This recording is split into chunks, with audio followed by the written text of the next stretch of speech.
C'est l'heure du bilan et il n'est pas bon, mais alors pas bon du tout. Digestion douloureuse. Il y a 6 ans, à grand renfort de communication, le gouvernement Fillon décidait d'une baisse spectaculaire de la TVA dans la restauration pour doper la consommation et soi-disant créer des emplois. Jérôme Libeskine, bonjour. 6 ans plus tard, la Cour des comptes fait le bilan et il n'est pas bon. Non, il n'est pas bon du tout. Il faut se rappeler que cette baisse de la TVA dans la restauration, c'était une promesse de Jacques Chirac et que c'est le gouvernement de François Fillon, sous Nicolas Sarkozy, donc, qui a décidé de l'appliquer, un passage de 19,6 à 5,5% de la TVA en 2009, avec une idée à l'époque, que les consommateurs paient un peu moins cher et la création de dizaines de milliers d'emplois. Au final, la baisse des prix, personne ne l'a vu, à part, vous vous rappelez peut-être de ces menus spéciaux, baisse de la TVA, qui ont fleuri quelques semaines dans les restaurants. Mais surtout, le bilan en termes d'emploi, il est, on va le dire,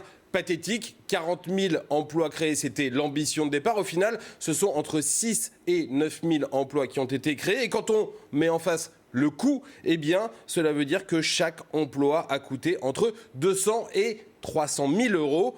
Pour vous donner une idée, un élément de comparaison, l'actuelle baisse des charges qui crée des emplois, chaque emploi créé coûte 86 000 euros au budget de l'État. Bref, c'était une mauvaise idée. À l'époque, tous les économistes l'avaient déjà dit. Mais là, on en a la preuve et on sait exactement que ce n'était pas du tout une mesure efficace. D'autant que le problème dans la restauration, ce n'est pas tellement de créer des emplois, mais c'est plutôt de trouver des gens qui veulent bien y travailler. Aujourd'hui, la restauration a des postes disponibles, mais n'arrive pas à trouver les gens pour venir travailler dans des métiers qui sont souvent difficiles.